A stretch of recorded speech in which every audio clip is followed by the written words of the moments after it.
Ladies and gentlemen, we are now boarding Group A. Please have your boarding passes ready to scan. If your phone is cracked, old, or was chewed up by your Chihuahua travel companion, please refrain from holding up the line.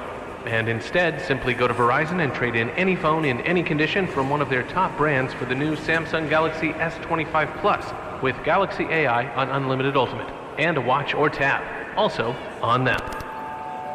Service plan required for watch or tab. Trade in and additional terms apply. See Verizon.com for details.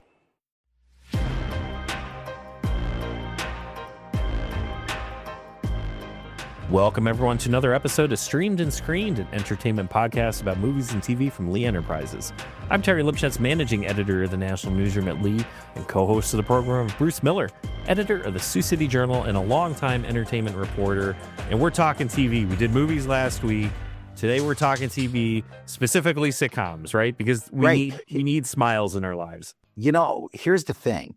I always worried about people after their sitcom ended. Where you go, what happens to them? What kind of work are they getting? Are they getting work? Are they paying their bills? There was an actress, and I won't say her name, but I was so afraid that she was like on the dole because she wasn't on TV anymore. And you think, do they get money? Did they save their money? Are they spending money? Are they out on the streets panhandling because they have no job? I mean, that's a kind of worry that you have as a young kid. You realize as you get older that syndication rights are the big thing. The folks from Friends, you never have to worry about them. The folks from Seinfeld, because they got into syndication and they were making hundreds of thousands of dollars per episode. So in a year's time, when they're not working, they could make 10, 20, 30 million dollars and they don't have to worry about it. That all is kind of dried up. You don't see a lot of series going into syndication now because we see these quick 5-episode series or 10-episode limited series. And so you know, they're kind of back to hustling for work because that check isn't coming in every month for residuals. And so I had one of those ones that I wondered, whatever happened to? Now, it's not that long ago because it was on TV last year, but there was a big push that Bob Hart's ABISHOLA was going to show up somewhere else. And I loved the show. I thought it was really fun because they didn't feel that they had finished the story. They had 5 seasons. They didn't think that it should end right away. There was more to tell about this relationship. And so they were pitching it to streaming services to say, hey, would you pick us up for at least another season or 2 so that we can tell more stories to kind of get us to another place? That didn't happen. CBS dropped the show and the actors were all, scattered to go somewhere else. Well, Billy Gardell, who was the star of that show, he was Bob, decided that he was going to go back to stand-up comedy, that was his old trade. He was going to go back and try it again, see what happens. And he also was going to test the waters elsewhere, like movies. He was going to see what happened. And I got a chance to talk to him and find out what actually is that world like after you've been on a huge sitcom. If you may remember Mike and Molly with Melissa McCarthy, huge. And that's in syndication now. You'll see it on cable services and it keeps rolling. That thing will never end. You'll see 5 or 6 episodes in one shot. He's on TV all the time, but he isn't in a new series. And I'm sure that Bob Hart's ABISHOLA will turn up somewhere as well. But anyway, I had a chance to talk to Billy Gardell. Here's a little sample from our conversation. All right, tell me, what happened with Bob Hart's ABISHOLA? Because when we were last at a news conference for the show, there was a hope that it could still go on. What happened? No, they tried to, see if we could get an extension or to get onto a streamer. And, they just felt like this is it, 5 years, which seems to be, nowadays, I think if you get a 3-year run on television, it's big. But 5 is probably the max you're going to get now because syndication isn't what it used to be. When you see TV series that are like 10 episodes and that's considered a long run, you know that something's different. I think we're in a different place now, and they're still trying to figure out how to do streaming and get advertising dollars and, a bunch of stuff that's above my pay grade. So I really don't know. I just know the time frame for, those network sitcoms these days. If you get 5, that's pretty amazing. Are you glad that you're not doing that now? Are you glad to move on to something else? There's always a 50-50. You don't want to leave a job you love, and I love that job. I had a great experience on that show. There's always the artist party that's like, hey, let's do the work side where you're like, I'm unemployed.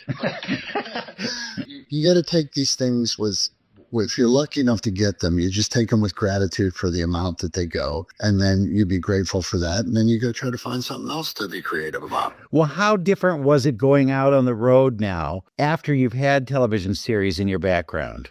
Is it a different audience? Is it a different... Well, what I found was when I went, I had stopped doing stand-up for 3 years. I thought I was done. And then I made myself unrecognizable by losing 160 pounds. And then what you realize when you go back out on the road is nowadays most of the business is driven by the internet and the, social media. And I'm not big in those areas. So I like to still do interviews on television and press because that's kind of where my audience still lives, And so I reach out and I'm from Earth One is what I always say. So it's been nice. I connect with the audience that I had through newspapers and television shows. And then I've just started to try to build a social media presence to reach a younger audience as well. And what's really sweet that's happening in my career right now is that with Mike and Molly and Bob Hart's, both things, I get, especially Mike and Molly, I'll get kids that are now, I guess, 30 will bring their parents to the show. So I get a nice crossover and they're like, oh, my mom and dad loved your show. We brought them tonight. And I always think that's a very sweet thing because it's kind of, that means the whole family was watching at some point, which is really sweet. Does it change the material at all that you do? No, I've never been the edgy guy. I swear a little bit, but most of my topics are about, the first part of my show now is about, of course, the change in my appearance and getting healthy. And then I talk about, I have a 21-year-old, so I talk about this generation, and I feel like they need to know there's an adult rooting for them because they don't really hear that anywhere. And then a lot of my act is about having a 25-year marriage and going through all the wonderful parts and the hard parts and then ending up in the sweet spot, which is kind of where I am now. Was that a hard thing, though, to do every night when you get out there and you say, oh, God, now I got to do this again? Or was it I missed this. I didn't realize I missed this world that much. It was hard to go back at first because, stand-up comedy is like golf. You take time off, your swing gets bad. But once I got my feet back under me, I just fell in love with it again. And I thought I was done. But boy, that bug I think once a stand-up, always a stand-up. Yeah. Oh, you can't get rid of it. But then what's the deal with you doing a movie? There's a movie called The Vortex. I did a little indie film. It's going to play in a limited run in, I think, 5 cities. I think we're in LA, Pittsburgh, Chicago, Orlando, and I think we're going to get, I think Indianapolis is the other one. And they're going to be 5-day runs at these little art house theaters. And it's just a little indie film where I get to play a different kind of character. And that's what I'm reaching for in the acting world. I want to go see if I can do dramatic. So was it a big switch for you? Was it hard? Well, ironically, the character is a house comedian in 1980 at the MGM Grand. Oh my God. And there was a big fire there, but it more centers around the fact that this guy has a gambling addiction, and the way he gets through it is he spends all his time kind of being a psychiatrist for the local nuts surrounding him, so he doesn't have to look at his own thing. And then there's a spiritual kind of thing that happens that makes him realize to be free, he's going to have to make a big choice. And so it's kind of a cool little thing. It was really a fun experience. Did it ring true to you? Did you say, yeah, this is like that world. This is they're getting it. Yeah, I think they got it very well, actually. I think they got it done very well. And again, it was an indie film, so we did it on a shoestring budget, and it was directed by a friend of mine named Richard Zellniker. And I think he did a wonderful job with the film. And, it's those little things that build the next thing you're going to do. You have to take chances and sometimes do things for less money so that you can show yourself to be a different kind of artist. And I think that's how you keep growing. When other actors have lost weight or changed their appearance or something, sometimes it's difficult for them to get work because people don't remember them that way. Was that with you too? Did people say, well, that he doesn't look like Billy? I think that's more of a fan thing. I mean, sometimes that happens in the industry, but again, man, you can't put work over health. And I finally understood that. So it doesn't matter what happens at this point. I needed to be healthy. And that was my priority. And so we'll see what comes from that. I like to think it's going to open me up for more roles that I couldn't get in on because of my shape beforehand. Now the hunky leading man, that's what you're going for, right? I think I'm a little too old for the leading man, but I think I could play the crotchety police chief. There you go. Oh, that would be very good. Yes, that'd be very good. Well, are you exercising a lot, or what are you doing to keep the weight off? I try to stay consistent. Every day when I eat, it's kind of like Groundhog Day. I stick to a very healthy diet these days, and I try to get a little exercise 3 or 4 times a week. And I just try to be consistent, and I try not to be too hard on myself and just stay consistent. And it's been amazing. I've been able to. I lost 173, and I've been able to stay within the same weight within 3 to 5 pounds for the last 3 years straight. And I've never had that kind of consistency in my life, but that comes with just kind of doing the same thing every day. What's funny to me is I have to eat now like all the people I used to make fun of. So karma. Oh, it comes back. Do you get paranoid, though, if you think, oh, I'm up a pound, or... What I've learned is, man, you just have to be kind to yourself if you want to change anything about yourself. Being obsessive and yelling at yourself or being down on yourself, that's not going to get you going anywhere. So if you go up a couple pounds, all right, man, it's time to tighten down even harder, and let's go with some fish and chicken and vegetables for the entire week and get back where we need to go. I work with a nutritionist every week, and my number is 210. I like to weigh between 205 and 210. And if I hit 210, that means that's the red light number. Okay, we got to do a couple extra walks this week, or we got to make sure we don't have any nibbling on any desserts this week. And I don't go above that number. And that's the number I try to stay at. How bad did it have to get before you said, I've got to make a change? That's the amazing part. Delusion around food is, it's a heavy thing, no pun intended. I think the highest I got was 375, 380.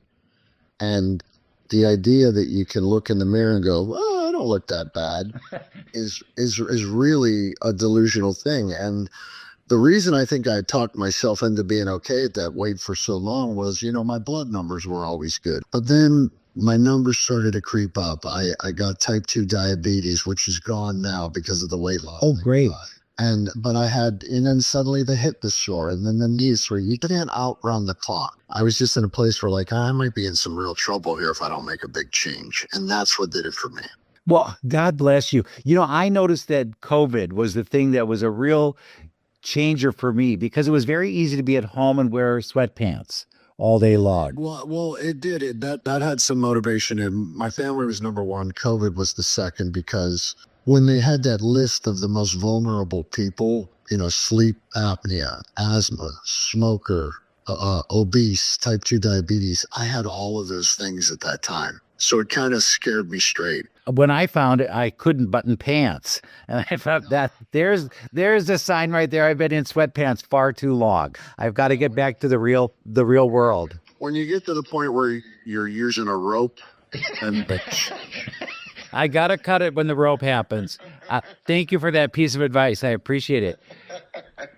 What does your 21-year-old say about you talking about that life? Oh no, he's always been very great about it, and I'm real proud of my relationship with my son. We have a very good relationship where he can tell me anything he needs to tell me, and I always tell him, look, man, I'm not going to ever blow up at you, but if you're honest, I'll shoot you straight. I won't lie about it, and that way you have a safe place to tell someone whatever you need to tell them or ask whatever question you need. And we built that trust over the years, and I'm incredibly grateful for that. Does he get veto power, though, if you tell a joke that involves him? Sure. I mean, if I ever did anything that made him or my wife uncomfortable, they could absolutely say, hey, could you not do that one? And I would respect that. But they actually come and they laugh and they get it because, my humor is not mean-centered. Sure.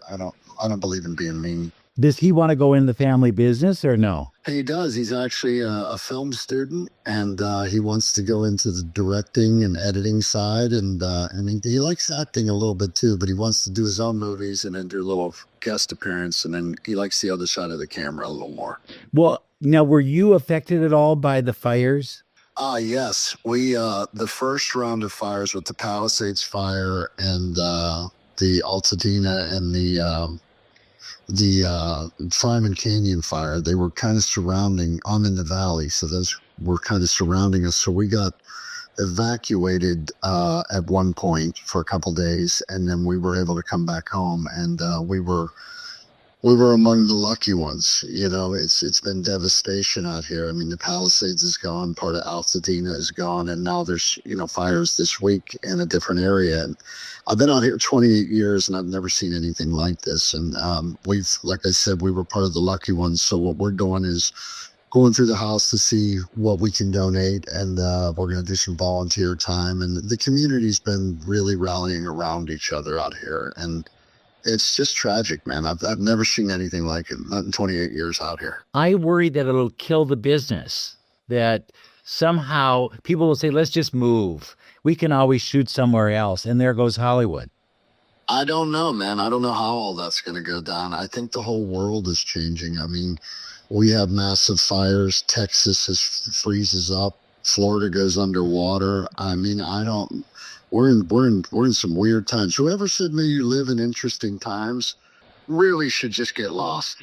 Well, Billy, thank you so much. And I've appreciated all the things you've done on television, because it really is a respite for people in these tough kind of wild times that we live in. It's a crazy world out there, man. And I think if you're bringing some kind of laughter, distraction, or relief or connectivity to people, I think it's the best thing you can be doing right now on the planet. Well, keep doing it. And I'll be looking for that rope I need to use as my new belt.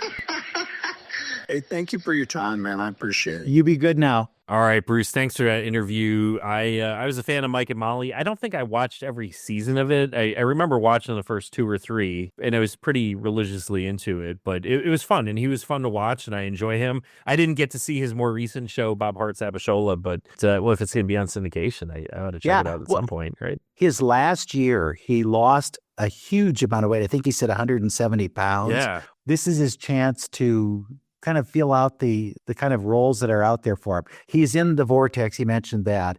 And The Vortex is one of those indie films. And I think he can get a lot of indie film work. And because he made a lot of money with those series and they're still coming in with the checks, he doesn't have to worry about being in a show right away. But yeah. Did you worry about anybody in your past? You go, whatever happened to? Take Seinfeld, which is considered one of the great comedy sitcoms of all time. And what is Jerry? Jerry's done nothing, right? I mean, he's had his little moments, his comedians. He's doing stand-up too. He does stand-up, and he did for a while comedians in cars getting coffee. But the guy, according to Bloomberg, is worth about a little over $1 billion because of all that syndication. He doesn't have to work. He doesn't have to go out and do another series. A lot of times these guys, they do their thing and then they can kind of ride off into the sunset. With Billy Gardell, he almost has to find something else to keep working. You look at another one of my favorite shows of all time, like whatever happened to Ray Romano? There's a guy that he's done some things, like he shows up, the Ice Age films and stuff, and he's made some interesting appearances along the way in like dramatic roles. There's guys that'll just kind of they'll float around. Ted Danson has done plenty of work since Cheers. You'll see John Larroquette pop up here and there on plenty of shows, but there's other folks that just kind of like vanish off. And like what's up with the gang from Schitt's Creek, right? That's been off the air for a few years. They need work. They need work. They need work. Ray was in No Good Deed, which was on just this last year, where they're worried about, was this a murder? What's happening here? And he is exercising his dramatic muscles. He wants to see where that's going to go. Jerry Seinfeld's rich enough; he should be in the president's cabinet at this point. Right. If you're a billionaire, come on. I think I got secretary of something for you. There is a thing called the Hollywood Collectors Show, and this is it's like Comic-Con, if you will, for old actors. And you go there and you see these actors and you go, oh my God, that's so-and-so. And they're sitting there and they're signing autographs and interviewing people and doing things. And it's a way for them to make a little extra buck if they didn't make a lot of money off the show. But it's one of those fascinating things. And I think if you look on YouTube, you'll see videos about the Hollywood Collectors Show. And you go, oh my God, that's so-and-so. I forgot about him altogether. So they do get some kind of perk from being a former celebrity. But, I worry. There's some other folks too that just, you see them in a lot of things over a short period of time. So you take Zooey Deschanel, right? She had a run for a while where she was popping in movies. It was like 500 Days of Summer was a really well-received movie that she was in. She was in that TV series New Girl, and then she kind of vanished. Now she's a musician also. So she's got a band called She and Him with M. Ward. So they kind of have done their thing for a while, but like she's kind of vanished after having that big sitcom. Yeah. She's with one of those HGTV brothers, Jonathan Scott. So that's her partner. Okay. And, if worst comes to worst, she can always do a home remodel. Yeah. Find yourself a property brother and then you can still keep working. But maybe they don't want to, maybe nothing really kind of appeals to them. And I think it'd be better to do nothing than to do something that you look at somebody like Pamela Anderson, who was so typecast that I don't think she could do anything. But when she got The Last Showgirl, that cracked things for her. And I think we're going to see her in a lot more dramatic parts, and they're going to be meatier than we've seen in the past. So she just had to wait it out a little bit and get rid of the Baywatch attraction that comes with her. One of the biggest shows of the 80s sitcom was Cheers, right? It was one of my favorites of all time. And all you have to do is look at that cast and see the interesting routes they took. So, the main character, Ted Danson, Sam Malone, went on to do quite a few series, and he's still regularly acting and shows up in things.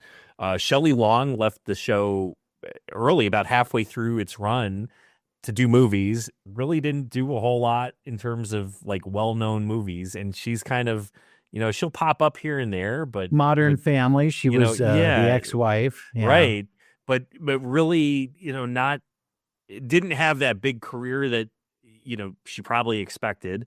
Woody Harrelson went on, had a really solid acting career and both in movies and TV. George Wendt as Norm, you really haven't seen much of him since that show ended. Kirstie Alley, obviously she passed away recently, but she had some roles here and there, but some movies, but I don't know if she ever really did anything huge after Cheers. John Ratzenberger as Cliff, of course, has been in like every Pixar. When he's not in a Pixar movie, it's almost a bigger story. Rhea Perlman, she's done a few things here and there, Barbie. but never. Yeah, Barbie. That was great to see her again. But she's, married to Danny DeVito, and I actually have a story about Rhea Perlman in a second. And then Kelsey Grammer, of course, just keeps on doing. And Frasier's back. Has done Frasier basically for his entire life, so it's really fascinating. He must have the record of playing one character for the longest period of time. I know that it was James Arness for many years, but I think with all of the different Frasier iterations, he has to be. He has to have that record. What did you say about Rhea Perlman? Rhea Perlman, married to Danny DeVito. So Danny DeVito is a New Jersey guy. They I believe still live in New Jersey. Danny DeVito does Jersey Mike's commercials because he is like the most Jersey guy after, Sinatra and Springsteen. So, they're living in Jersey. I'm actually grew up in New Jersey. I went to college at Monmouth University, which is on the Jersey Shore, not too far from where Rhea Perlman and Danny DeVito lived. We had a nice gym facility attached because obviously you're a university and you have athletes, so they have to work out somewhere. While I'm not an athlete, I took advantage of the gym and training facilities. The guy that was kind of managing the gym was an interesting dude. He was a bodybuilder who was also an aspiring model, and by aspiring model I mean like while he's managing the gym, always had his portfolio of bodybuilding pics not too far away. I kind of got to know him because he was also an instructor for, like a health class. And he comes up to me. He's like, "Hey, Terry, I just got a phone call. Rhea Perlman is coming in to work out at the gym. She might, she's looking for somewhere quiet to work out. You can't, when you're Rhea Perlman, you can't work out at Gold's Gym because everybody's going to know you, right? So you got to go somewhere a little bit more under the radar." So I'm like, all right, cool. Rhea Perlman's going to come. So I'm walking the treadmill. All of a sudden, on the treadmill next to me is Rhea Perlman. And the gym manager is helping her get, the settings going, all that. But while she's working out, he's got the portfolio open and he's like, "This is my bodybuilding." Oh no. I never saw her again. She was probably so scared out. I can't work out at this place because I'm just going to have this guy on top of me trying to get, into acting or something. But I can confirm she is insanely short. She's standing next to me and I felt like I was towering over her. Did you say hi? The way I am, I'm fine leaving celebrities in their element. I don't need your autograph. So, in the off chance Rhea Perlman is listening to this, or, somebody who knows Rhea Perlman is listening to this, the message is this: I have a ton of respect for you. 30-ish years ago, I wanted to respect your privacy while you worked out at the Monmouth University gym. And, I wish you well, and I hope to see you in more projects moving forward. Did the guy get any modeling gigs though? Did you ever see him in anything? No. No. No, you can't do that. Could you imagine doing that though, where you had to kind of sell yourself like that? Right. Yeah. Not a skill that you had, because you think, well, you might not think I look good, so we're shot, right? Right. Whereas if you could say, I could pound nails for 3 hours and I'd be fine, that's a skill I can sell. But the next time you meet, you'll talk, right? We'll talk. Yep. So put me in contact. We'll do something, and yeah. So that's my my latest celebrity encounter that I've and she's probably counting the money from her residual checks, so you're good, right? Yeah. She probably, if in the off chance she actually heard this or somebody got the bet, she's like, "I don't know what.